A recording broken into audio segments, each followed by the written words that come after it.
Assalamualaikum warahmatullahi wabarakatuh. Waalaikumsalam warahmatullahi wabarakatuh. Alhamdulillah alladzi amarna bi bina'il 'izzati lil muslimin.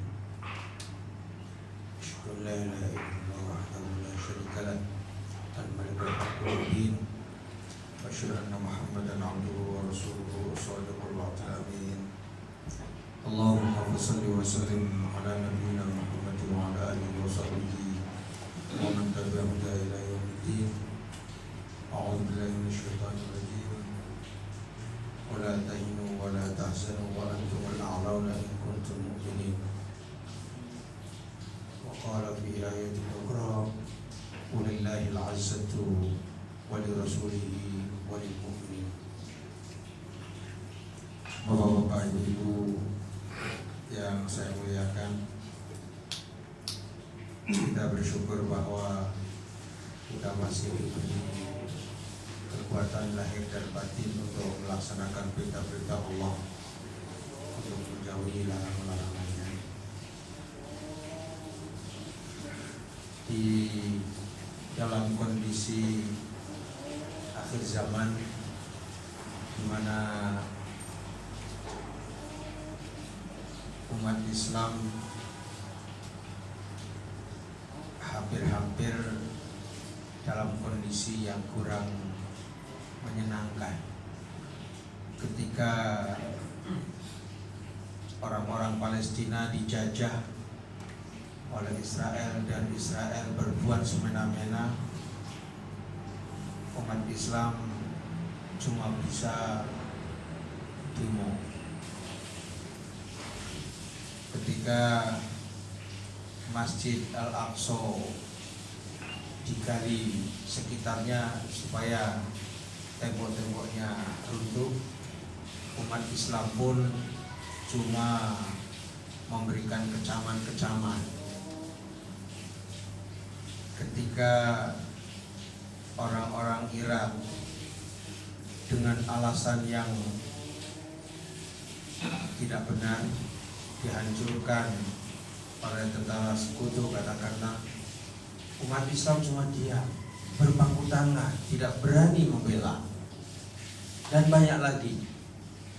Dan bisa dibuktikan bahwa ternyata apa yang dituduhkan kepada Irak memiliki senjata pemusnah massal itu tidak terbukti sama sekali. Tapi umat Islam tidak bisa menuntut, tidak bisa melakukan apa-apa. Dan banyak lagi di dalam bangsa Indonesia sendiri, di kalangan umat kita, mayoritas umat Islam, tetapi kemudian kondisinya memprihatinkan. Yang korupsi juga banyak orang Islam, dan ternyata si Gayus itu beragama walaupun namanya Tambunan. Tetapi demikianlah kondisinya, bahwa ternyata umat Islam kondisinya sangat memprihatinkan. Oleh sebab itu kita mencoba melihat antara dasein dan dasolen. Dasein dalam ayat Al-Quran dikatakan dalam surat Ali Imran ayat 139, wala tahinu wala tahzanu wa antumul a'launa in kuntum mu'minin. Janganlah kamu sekalian merasa hina, rendah, dan janganlah kamu sekalian bersedih. Sesungguhnya kamu sekalian itu lebih unggul. Kata-kata lebih unggul dalam segala hal. In kuntum mu'minin, bila kamu sekalian mukmin. Artinya kalau tidak unggul, apa yang terjadi? Keimanan kita yang memprihatinkan. Kalau kita tidak unggul, berarti belum menjadi mukmin yang sesungguhnya. Kalau kita tidak unggul, ini secara kolektif. Boleh jadi individual banyak mukmin-mukmin yang baik, tetapi secara kolektif keimanan umat Islam belum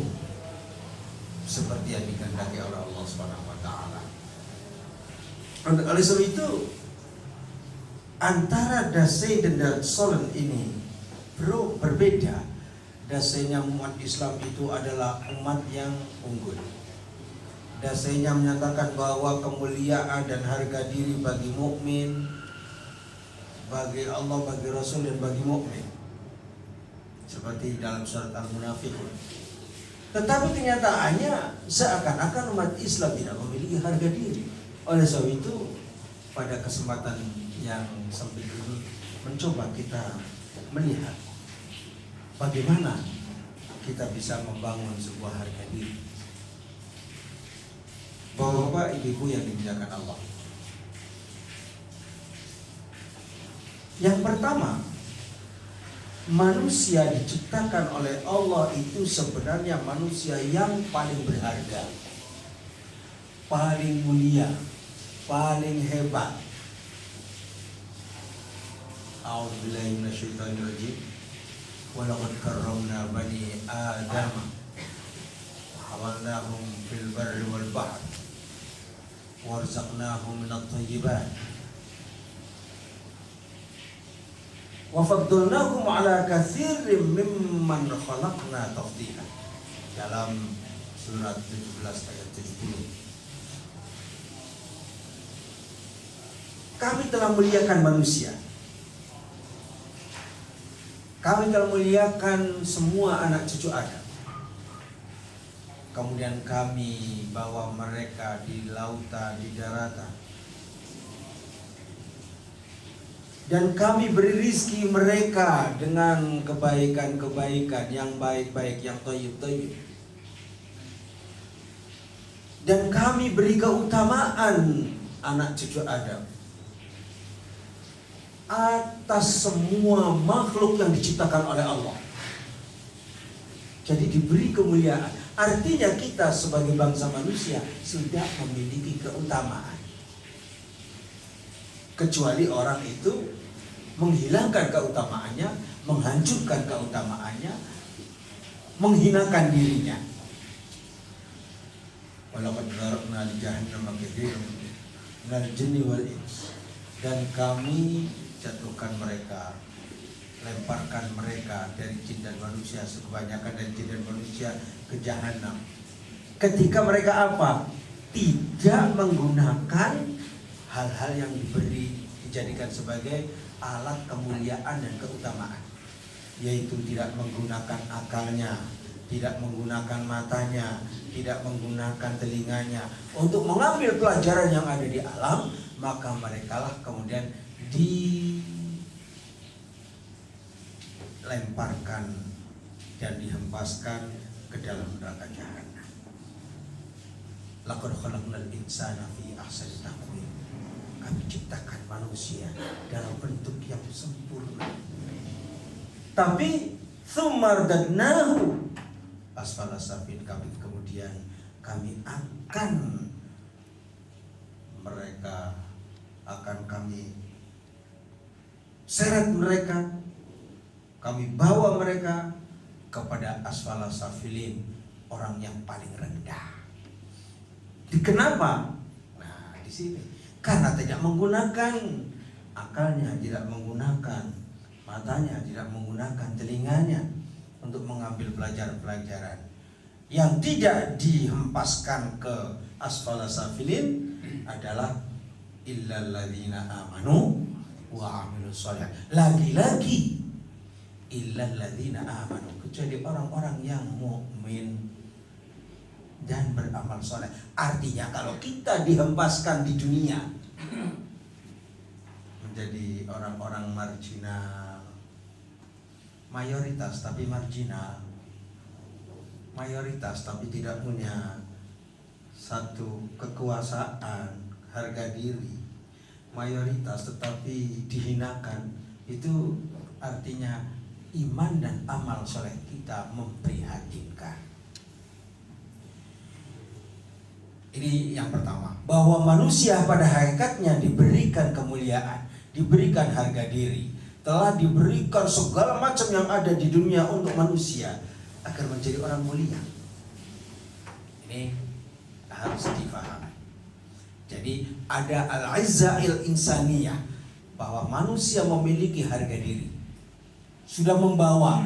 Berarti kalau manusia sekarang tidak punya harga diri, dia telah melemparkan harga diri itu dari sisinya.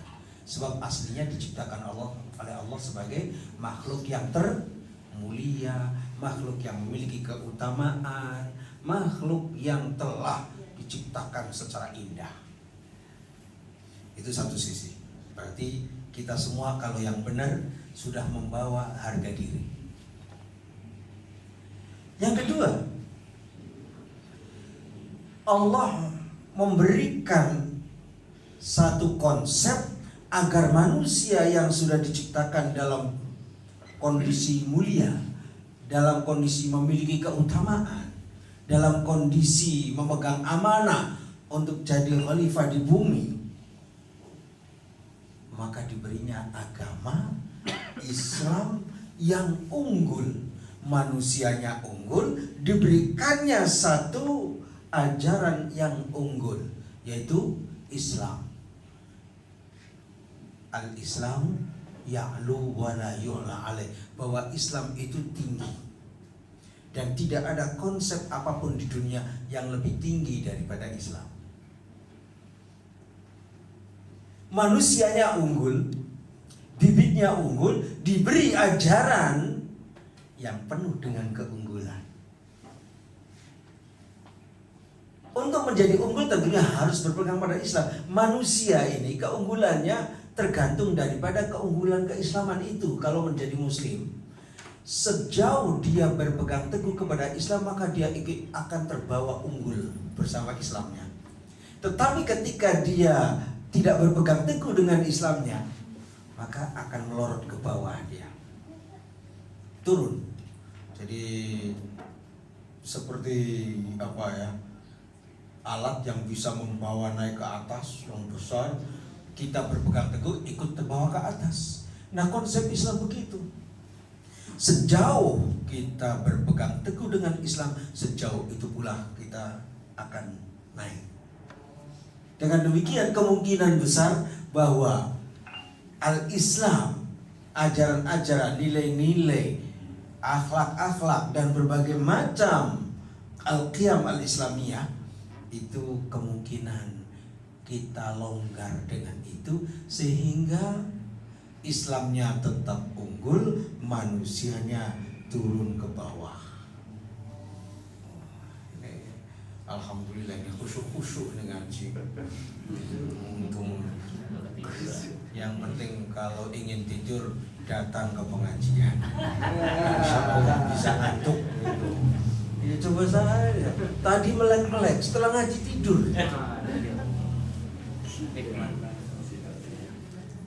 Gak apa-apa. Tidurnya saja kalau ngaji pahala ya. Apalagi melototnya itu. Tidurnya saja pahala ya, selama tidak niat tidur, niatnya cari ilmu. Sebab kata Rasulullah, barang siapa yang pergi ke suatu musola atau masjid, niatnya untuk mendengarkan pengajian, maka Allah memberikan pahala seperti pahala ibadah haji. Gak usah pergi haji kalau gak mampu. Iya kan? Gak usah. Makanya pengajian perlu memberi hadiah. Hadiahnya apa? Haji bagi yang mampu. Yang mampu saja. Ketika Allah berfirman, walillahil izzatu walirasulihi walil mu'minin, dan bagi Allah lah kemuliaan, juga bagi para rasulnya dan juga bagi orang-orang mukmin. Allah jelas mulia, Rasul jelas mulia, mukmin jelas mulia. Nah, kalau kita yang merasa mukmin nggak mulia di dunia, lagi-lagi apa? Keimanan kita yang serius apa tidak bermasalah ini. Ya bagaimana nggak bermasalah? Orangnya muslim, suka makan uang haram, coba itu Itu gayus itu bagian kecil. Di atasnya ada, di atas staf itu ada apa? Kepala seksi. Di atas kepala seksi ada Wah, ada di atas itu ada kabak, ada biro ada direktur ada. Sudahlah, yang penting itu bawahnya benar beres itu. Itu kemungkinan direstui itu, atau memang nggak tahu. Kalau menteri mungkin bisa saja nggak tahu karena tidak sampai ke bawah. Tapi kalau dirjen nggak tahu ya. Nah ini problem kita itu begitu. Itu rusak. Jadi astagfirullahaladzim, betapa berat. Katanya mukmin, tetapi gara-gara masalah usoli, gara-gara masalah kunut berantem. Katanya mukmin, tetapi untuk menjauhi maksiat saja susah. Katanya mukmin, 24 jam yang dipakai itu untuk ngenet, untuk SMS, untuk nelpon, mentang-mentang sesama XL murah. Untuk apa 24 jam itu? Bukankah orang mukmin itu yang ahli surga adalah walladzina hum 'anil lagwi mu'ridun? Manusia-manusia yang berpaling dari hal-hal yang tidak ada manfaatnya. Coba kita ngomong yang punya manfaat dunia akhirat berapa persen? Manfaat dunia dan akhirat. Dunia itu bisnis, akhirat kaitannya dengan ibadah, ngajak pengajian akhirat, ngajak rapat untuk sesuatu bisnis dunia, nggak apa-apa. Jadi tidak boleh terlepas daripada kepentingan dunia dan akhirat, apalagi terintegrasi antara dunia dan akhirat. Gerakan kita itu begitu, sholat akhirat tapi punya makna dunia. Gerakan kita nikmat, semakin lama kita ruku, semakin lama kita sujud, wah itu kayaknya hilang itu capek-capek itu. Coba saja, apalagi kalau 4 rakaat sebelum zuhur, 4 rakaat zuhur, 2 rakaat setelah zuhur, wah itu apalagi 4 rakaat setelah zuhur, itu nyaman, asal jangan cepet-cepet. Ini 2 hal.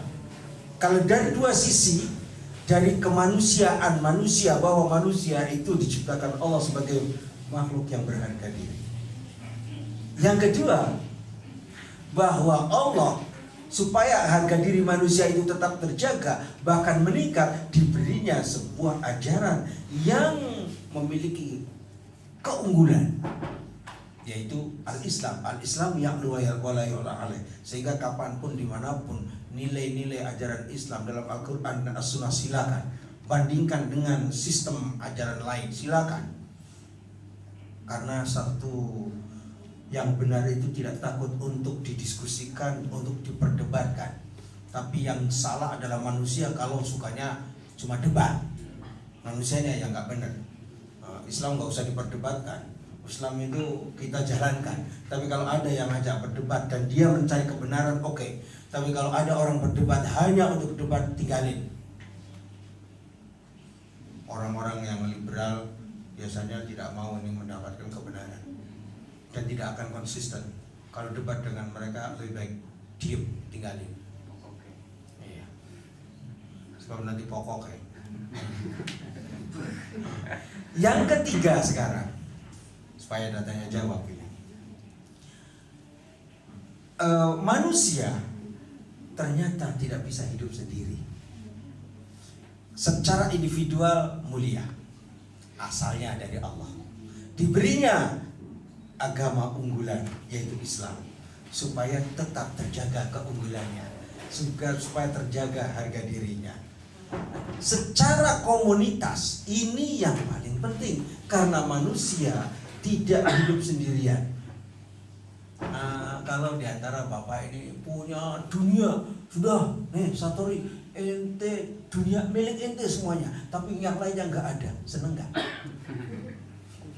kemana-mana jalan-jalan, ini milik saya, ini milik saya. Sedang nggak? Bisa senang, bisa sedih karena ada yang lain. Jangankan dunia, gedung XL sendirian, milik sendiri tapi tongkrongin sendiri aja gitu, nggak diapa-apain. Emang kaya. Justru manusia itu adalah, kata Ibnu Khaldun, seorang pelopor ilmu sosial. Jadi kalau ilmu sosial itu pelopornya Ibnu Khaldun, bahwa al-insanu madaniyun bitaba, manusia itu pada hakikatnya secara instingtif adalah sebagai makhluk sosial, tidak bisa sendirian. Oleh sebab itu ada yang disebut khairu ummah. Umat Islam secara komunitas diciptakan oleh Allah untuk menjadi khairu ummah. Kuntum khairu ummatin ukhrijat lin-nasi ta'muruna bil ma'ruf wa tanhauna 'anil munkar wa tu'minuna billah. Anda semuanya itu menjadi umat yang terbaik. Jadi dasain secara teoritis. Anda semuanya, kata Allah, kita ini sebagai muslim khairul ummah, sebagai makhluk terbaik, umat terbaik. Dengan syarat ta'muruna bil ma'ruf wa tanhauna 'anil munkar wa tu'minuna billah. Amar ma'ruf, nahi munkar, iman kepada Allah. Lagi-lagi iman. Sudah ngerasa amar ma'ruf, sudah ngerasa nahi munkar, sudah ngerasa iman, kok umatnya begini? Secara individual boleh jadi ada orang-orang yang kuat imannya. Secara individual, Allah tidak melihat umat ini secara individual, tetapi kolektif. Oleh sebab itu harga diri pun harus dibangun secara kolektif. Kalau sendiri-sendiri, ya ini bapak-bapak, ibu-ibu kerja di HR, sendiri-sendiri bagus, unggulan-unggulan, tapi seperti pasir, seonggok pasir yang terpisah-pisah. Apa artinya? Sehingga tidak dikoneksikan satu sama lainnya untuk membuat sebuah program ke arah sebuah tujuan yang baik, gak ada makna. Seandainya secara pribadi individu mukmin itu baik-baik, tetapi kemudian tidak diikat oleh sebuah ikatan yang kuat, maka tidak ada maknanya sebenarnya. Karena ketika Rasulullah SAW ditanya oleh Zainab, Bu, Zainab itu siapa, Bu? Ada Zainab binti Jahash, ada Zainab binti Rasulillah. Zainab binti Jahash itu siapa? Istrinya Rasulullah. Bertanya, ini Ummahatul Mukminin, ya Rasulullah, anuhlaku wa fina sholihun, apakah kita ini bisa dihancurkan? Padahal diantara kami banyak orang-orang yang soleh, ustaz-ustaz banyak, kiai-kiai banyak, apalagi yang namanya soleh juga banyak. Ya, ada yang meninggal kemarin juga soleh itu, soleh ya. Itu dan lain sebagainya, banyak yang baik-baik, tetapi apakah kita bisa dihancurkan oleh Allah? Qala na'am, ya, bisa dihancurkan walaupun banyak orang-orang soleh. Apa dan kapan itu bisa dihancurkan? Idza kathurul khubuth, kalau terjadi banyak kejahatan, kalau banyak terjadi kerusakan, kalau banyak terjadi yang jelek-jelek, keburukan, kejelekan ngumpul, sehingga yang ngaji malu, yang jamaah malu, lebih berani yang nggak pakai jilbab daripada yang pakai jilbab, lebih berani orang berbuat maksiat daripada orang yang amar ma'ruf. Ketika terjadi begitu, bisa harga diri habis. Untuk itu, yang penting adalah secara kolektif harus memiliki al-izzah al-jamaiyah, harga diri kolektif. Ya kalau diantara bapak ini secara kolektif nggak bagus, nggak ada artinya, pasti perusahaan akan rugi. Kalau secara kolektif nggak bagus, kerjanya nggak bagus, saingannya nggak baik, semuanya saling ingin menjatuhkan, ribut dan seterusnya, pasti nggak beres. Sama umat Islam itu juga demikian. Kalau seandainya orangnya secara manusiawi bagus, Islam yang dijadikan pegangan juga bagus, tetapi secara kolektif tidak bagus, tidak ada harga diri. Untuk itu ada beberapa hal yang harus dikokohkan dalam sebuah komunitas. Jadi kita ininya komunitas. Kalau seandainya anak bapak sebagai orang muslim maju, yang lainnya harus senang. Kalau ada orang Muhammadiyah maju, orang NU harus senang. Kalau ada orang Persis maju, maka yang lainnya harus senang. Tetapi kalau saling menjegal, di sini habisnya umat. Rebutan. Waktu menjelang Pilpres dan pemilihan Menteri Agama, Menteri Pendidikan, ada tekanan. Tuh yang penting wakil presiden, Menteri Agama, Menteri Pendidikan jangan diberikan partai tertentu. Waduh, ada disebut, enggak saya sebutkan di sini. Tapi artinya bahwa umat Islam itu masih saling menjegal. Umat Islam banyak kedengkian sesama umat. Bayangkan kalau demikian terjadi, umat Islam tidak ada harga dirinya. Karena untuk menyiapkan harga diri ini ada beberapa hal. Mengokohkan keimanan tadi, dan keimanan hanya kokoh kalau apa? Kalau ibadahnya kuat. Maka tidak boleh kita ini gara-gara masalah yang kecil nanti sholat tarawih, masalah azan, ya, masalah apa kemudian ribut gitu. Gak usah. Kemudian as-sidq. Selain in kuntum mu'minin, kamu sekalian mukmin, pasti Anda tidak akan terhina, memiliki harga diri. Maka as-sidq, yaitu kesungguhan dan kejujuran. Mukmin jujur. Kalau ada mukmin dusta, nggak mungkin. Jadi ketika ditanya Rasulullah SAW, ya Rasulullah, apakah mungkin seorang mukmin itu kucrit? Tahu kucrit? Kikir.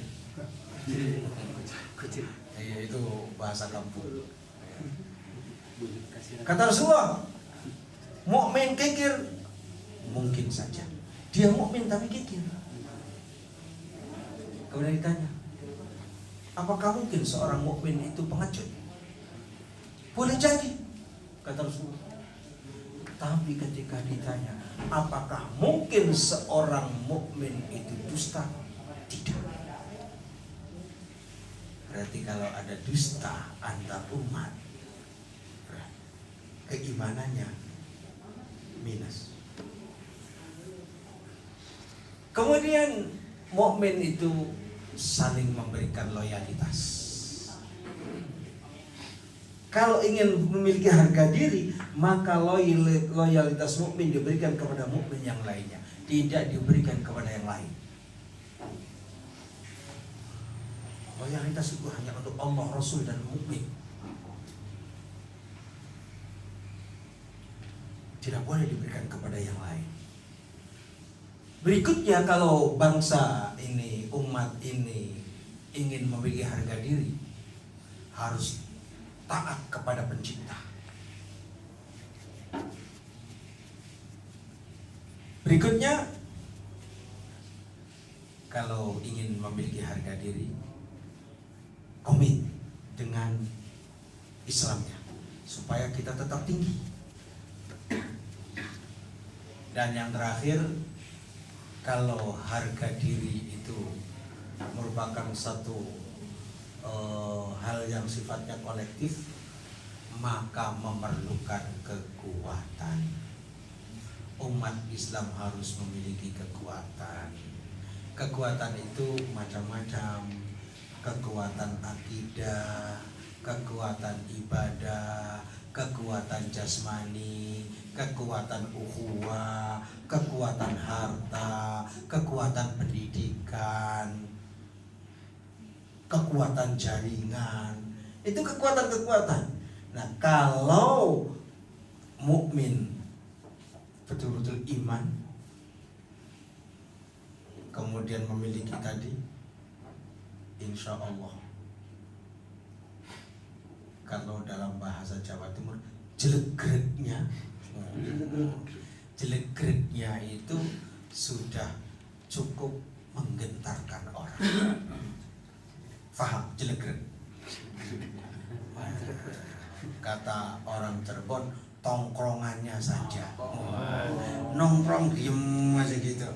Ada kiai di pesantren duduk di kursi di depan rumahnya, santri nggak berani lewat saking besarnya wibawa kiai. Rumah kiai dengan kelas itu 10 meter. Kiai baru buka pintu, kelas sudah diem semuanya. Apa itu? Jelegrek, karisma, wibawa. Kalau umat Islam itu memiliki wibawa, orang-orang gay, orang-orang lesbi nggak akan berani mengambil tempat di Surabaya untuk melakukan satu pertemuan besar. Kalau umat Islam itu memiliki wibawa, harga diri, tidak mungkin orang mutik-mutik mengajukan judicial review untuk membahas undang-undang penistaan agama. Kalau seandainya umat Islam itu memiliki kekuatan seperti itu, betul-betul bisa menggentarkan yang lain. Inilah yang disebut Al-Quran, wa a'iddu lahum mastata'tum min quwwah wa min ribatil khair turhibuna bihi aduwallahi wa aduwwakum. Siapkan kekuatan, bentuk kekuatan seluruhnya, termasuk kekuatan senjata, bisa menggentarkan musuhmu, menggentarkan musuh Allah. Jadi tidak usah pakai pedang merusak tempat maksiat, duduknya saja, bahkan dehemnya sudah menggentarkan orang lain. Udah diam semuanya. Ini sudah berteriak-teriak, tenang aja, nggak ada yang dengar. Kenapa? Di situ harga diri yang harus dibangun. Tadi secara individual sudah bagus. Jangan sampai menghilangkan harga diri itu dengan menggunakan akalnya, menggunakan matanya, menggunakan semua yang dimiliki untuk kepentingan Allah. Kemudian secara muslim kita diberi aturan-aturan unggulan, ajaran unggulan. Kalau kita memiliki akidah dengan benar, ibadah dengan benar, akhlaknya yang baik, kita akan menjadi muslim yang berwibawa. Demikian juga kalau secara kolektif kita betul-betul memiliki keimanan yang sungguh-sungguh, kejujuran, loyalitas, taat, iltizam, komit, dan seterusnya, dan memiliki kekuatan, maka secara kolektif umat Islam akan berwibawa. Wallahu a'lam. Itu saja yang bisa sampaikan. Kurang lebihnya mohon maaf. Assalamualaikum warahmatullahi wabarakatuh. Kalau ada hal yang ingin ditanyakan, silakan. Ya, Ustaz. Yang kita dalam di masyarakat itu ya, seperti saya sampaikan tadi bahwa hal yang beda yang sifatnya itu tidak utamakan, Ustaz. Jangan sampai membuat bermasalah. Kenyataan sering terjadi, Ustaz. Misalnya ada kelompok satu paham satu yang lain kan gitu. Bahkan yang tadinya rukun-rukun semuanya menjadi belah semacam itu. Nah itu Ustaz, kiat-kiatnya gimana Ustaz ya kalau kita sebagai katakanlah pimpinan dalam komunitas itu untuk menyatukan kembali Ustaz. Itu kita sering-sering bermasalah gitu. Kita udah jelasin bahwa kita harus saling memahami satu yang lain, jangan membicarakan masalah itu lagi. Kadang muncul lagi gitu. Itu yang terjadi sehingga kita itu ingin memiliki komunitas yang kokoh, yang kuat itu, sehingga punya wibawa di hadapan yang lain itu sering menjadi kendala gitu Ustaz. Itu seperti itu. Dalam Al-Quran, ukhuwah itu landasannya iman. Innamal mu'minuna ikhwah. Mukminlah sesungguhnya yang benar-benar berukhuwah. Artinya kalau ada orang-orang yang bukan mukmin kemudian membuat sebuah perkumpulan, itu perkumpulan itu bukan ukhuwah, mesti perkumpulan atas dasar kepentingan. Kalau kita ngaji begini, apa kepentingannya? Kita bisa kumpul ini karena iman. Tidak ada harapan, saya ngaji kemudian nanti lumayanlah 1000-an dibagi-bagi gitu. Gak ada kepentingan apapun sebagai seorang mukmin. Nah, mukmin ketika kumpul, mukmin ketika melakukan kegiatan-kegiatan bersama, itu landasannya iman. Oleh sebab itu, kalau imannya benar, dia akan berukhuwah. Kalau tidak berukhuwah, imannya nggak benar. Gara-gara masalah kunut, kemudian dia buat musola lagi. Ya. Wah, sama kunut, kita anti kunut. Enggak bener anti kunut. Yang betul kemarin anta kunut. Karena kunut itu muzakkar. Iya. Enggak anta kunut, enggak anti kunut. Sama. Yang mengatakan anti maulid salah. Enggak ada anti maulid. Yang ada anta maulid. Itu karena apa? Anta itu untuk muzakkar, anti untuk muannas, maulid muzakkar. Jadi kalau ada, awas, hati-hati, ada kelompok yang anti maulid, salah, bukan anti maulid, anta maulid. Anti tahlil, salah, bukan anti tahlil, anta tahlil. Ya, kaitan dengan kunut apa segala macam sering membuat porak-poranda ukhuwah. Di sini perlunya kajian-kajian serius supaya mengerti bahwa ini sejak dulu, sejak zaman Rasul sudah ada perbedaan, sejak zaman sahabat sudah ada perbedaan, sejak zaman tabi'in sudah ada perbedaan kuno. Jadi kalau yang ribut-ribut masalah itu orang kuno. Dan masalah usul itu sejak dulu. Waktu Rasulullah SAW ini masih ada Rasul itu berbeda. Dan Rasulullah memberikan kesempatan berbeda. Karena umat Islam itu adalah manusia-manusia tadi menggunakan otaknya, menggunakan akalnya. Ketika kata Rasulullah, jangan sholat asar kecuali di Bani Quraidah.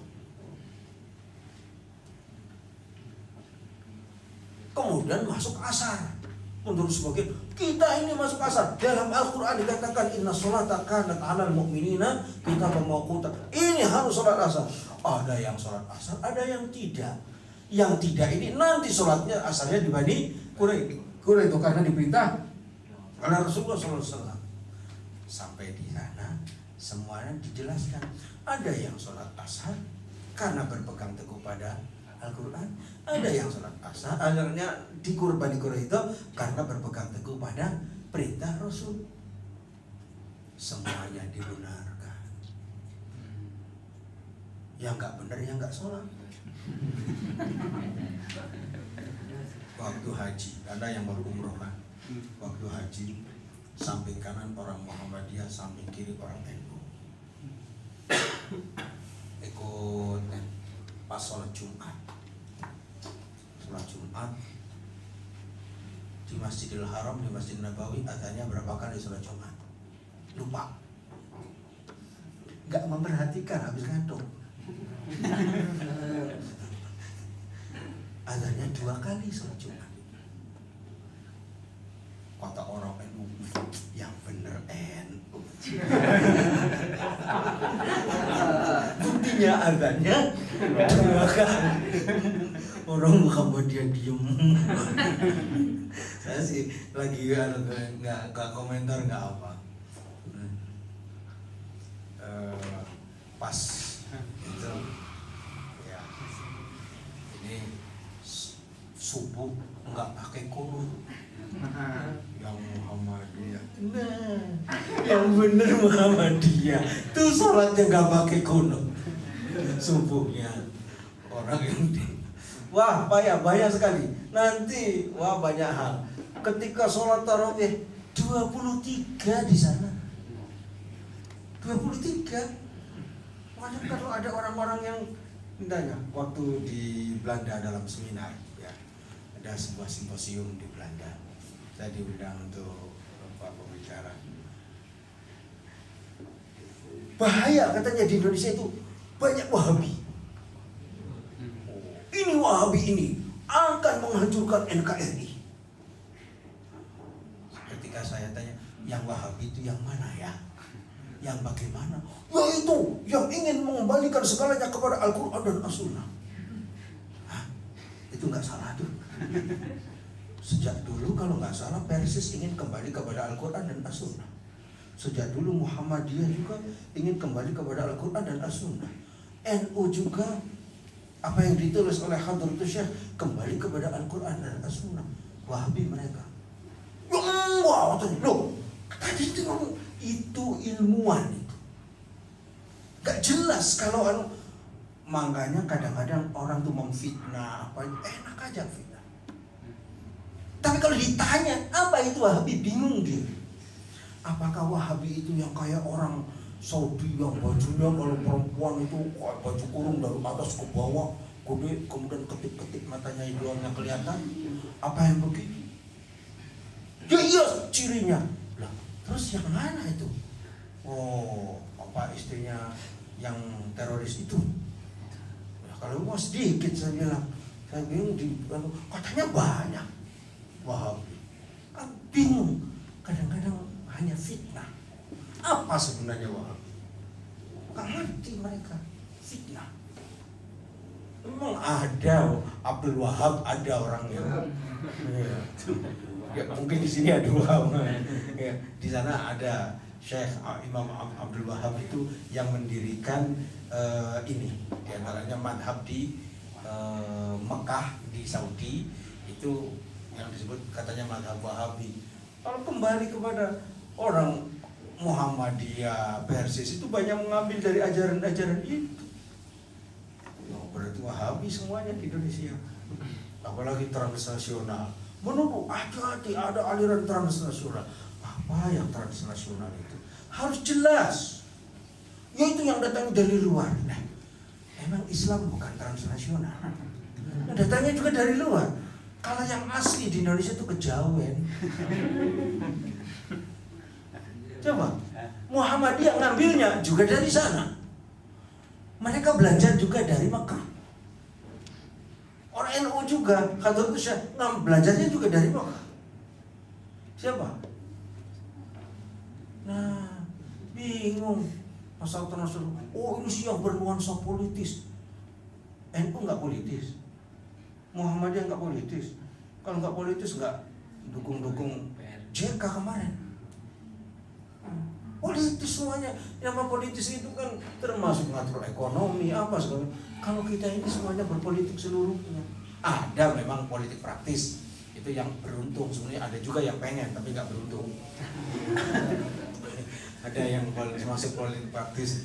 Jadi bagaimana supaya hilang itu tidak pernah akan hilang. Selama masih ada hidup, gak pernah akan hilang. Itu keharusan. Adanya perbedaan dan itu kadang-kadang membuat kita mudah. Tinggal keimanan dikokohkan. Kita itu sebagai seorang mukmin salamatus sadr, artinya berbaik sangka pada orang lain, tidak pernah ada kebencian, tidak pernah ada dendam, tidak pernah ada permusuhan. Gara-gara masalah-masalah yang kecil seperti itu kemudian permusuhan, artinya iman kita yang sedang diuji. Untuk itu perlu diantara usahanya adalah ngaji masalah itu, melakukan perbandingan madhab, ini ada dalilnya. Yang lucu Pak Haji, waktu haji ada orang macam-macam di sana, diem aja. Betul nggak? Ini jamaah haji kan melihat ada orang sholat nggak sedekap begini lepas tangan, ada orang sholat ya tahiyatnya kemudian beda dengan kita, diem aja. Sampai di Indonesia ribut, hajinya nggak mabrur itu, mabur. Nah bagaimana mabrur orang sampai di rumah kemudian memecah belah umat. Kalau jamaah haji itu benar, umat Islam itu bersatu. Makanya enak kalau kita ini, biarlah ada orang sholatnya begini, insya Allah kalau sesuai dengan syarat rukunnya sah. Begitu. Baik, sudah jam 1 ternyata. Ada lagi? Kalau enggak, Jadi kan ya, kita pengen kembali ke Al-Quran dan As-Sunnah, tapi kebanyakan karena semua merasa paling kembali ke Al-Quran dan As-Sunnah, jadi banyak kurang bisa mentolerir adanya perbedaan yang lain. Baik. Kira-kira. di sini lagi peranan kaitannya dengan toleransi. Jadi perlu diajarkan tentang toleransi antar imam-imam madhab, Imam Syafi'i, Imam Hanafi, atau tokoh-tokoh itu mereka saling toleran. Idham Khalid dengan Buya Hamka saling toleran. Waktu Buya Hamka jadi imam, Idham Khalid ada di belakang baca kunut. Waktu Idham Khalid jadi imam, Buya ada di belakang nggak baca kunut. Saya pernah datang ke rumah beliau dulu tahun 70-an. Beliau punya istri di kebun kacang di Cirebon, istri keduanya. Saya datang karena saya orang kampung Cirebon, jadi datang dengan serombongan orang dari kalangan NU. Beliau kan terkenal sebagai orang Muhammadiyah, tapi sangat dihormati orang NU. Kami dari ini ketika datang itu karena diberi waktu sebelum subuh supaya sholat jamaah subuh di rumahnya, kita datang sebelum subuh sholat pakai kunut beliau, karena tahu yang di belakangnya ini adalah orang-orang NU, orang tradisional. Jadi kalau yang tokoh-tokoh, jadi yang ribut itu biasanya yang setengah-setengah. Iya, yang nggak paham ini, nggak paham ini, ikut-ikutan dia. Nah, kalau ikut-ikutan nanti dalilnya, wah, ente beda ustadznya, ustadz aneh beda sama ustadz ente, gitu ujungnya. Nah, kita Al-Qur'annya sama, ustadz yang berbeda, yang disalahkan, ustadz lagi. Ini baik itu ya, memang yang harus diadukan adalah bahwa kita ini nggak ada yang paling benar kalau Islam, nggak ada yang paling benar. Yang paling tahu adalah Allah Subhanahu Wa Taala. Ketakwaannya itu. Kalau ada seorang ibadah itu boleh nggak taklid? Dalam ibadah boleh nggak taklid? Bagi orang nggak bisa boleh taklid dalam ibadah. Ini pakai usolli, kata siapa? Kata ustadz. Boleh masih. Ente rukuknya ke depan, kata siapa? Kata ustadz. Kok nggak belakang? Kata ustadz, nggak tahu dalilnya, nggak tahu apanya, boleh. Untuk dalam masalah ibadah, dalam masalah akidah tidak boleh taklid. Tuhan itu berapa? Satu, kata siapa? Kata ustadz. Nggak boleh itu. Ya. Ada malaikat, ada. Laki apa perempuan? Nggak laki, nggak perempuan. Kata siapa? Kata ustadz. Nggak benar. Harus tahu dalilnya kalau masalah keimanan. Kalau masalah ibadah boleh, masih niru-niru taklim gitu. Yang repotnya nggak nanya, nggak apa, niru gerakannya doang. Lu gerak gitu, yang mana itu nggak tahu dia harus ada tumaknina, harus ada ini, doanya ini, ada seterusnya. Mungkin banyak yang nggak tahu. Nah, itu saja bapak-bapak ibu sekalian, mudah-mudahan bermanfaat. Amin. Gimana? Kita tutup dengan doa ya. Kita berdoa mudah-mudahan kita dijadikan orang-orang yang memiliki harga diri. Al-Fatihah. Alhamdulillahirrahmanirrahim. Iyyaka na'budu wa iyyaka nasta'in. Ihdinas siratal mustaqim. Siratal ladzina an'amta 'alaihim ghairil maghdubi 'alaihim waladdallin. Amin. Alhamdulillahirabbil alamin. Alhamdulillah fi ni'mah wa kafur. Zida ya rabbana lakal hamdu kama yanbaghi li jalali wajhika wa 'azimi sultanik. Allahumma a'inna 'ala dzikrika wa syukrika wa husni ibadatik. Ya Allah, jadikanlah pengajian ini pengajian yang penuh rahmah, berkah dan ampunan-Mu ya Allah. Dan jadikanlah perpisahannya sesuatu perpisahan yang Kau jauhkan dari maksiat, Kau lindungi dari laknat. Ya Allah, jadikanlah kami orang-orang yang memiliki harga diri ya Allah. Jadilah kami manusia-manusia yang memiliki kemampuan untuk menjadi muslim yang baik, berakidah yang baik, beribadah yang baik, memiliki ketakwaan. Ya Allah, jadikanlah kami umat Islam sebagai umat yang beriman yang sesungguhnya, umat-umat yang jujur, umat-umat yang memiliki loyalitas kepada mukmin, memiliki ketaatan kepadamu ya Allah, dan komit terhadap ajaranmu ya Allah. Jadikanlah kami orang-orang yang memiliki kekuatan dalam semua aspek kehidupan ya Allah. Rabbana atina fid dunya hasanah wa fil akhirati hasanah wa qina adzabannar. Subhana rabbika rabbil izzati amma yasifun wa salamun alal mursalin walhamdulillahi rabbil alamin. Assalamualaikum warahmatullahi wabarakatuh.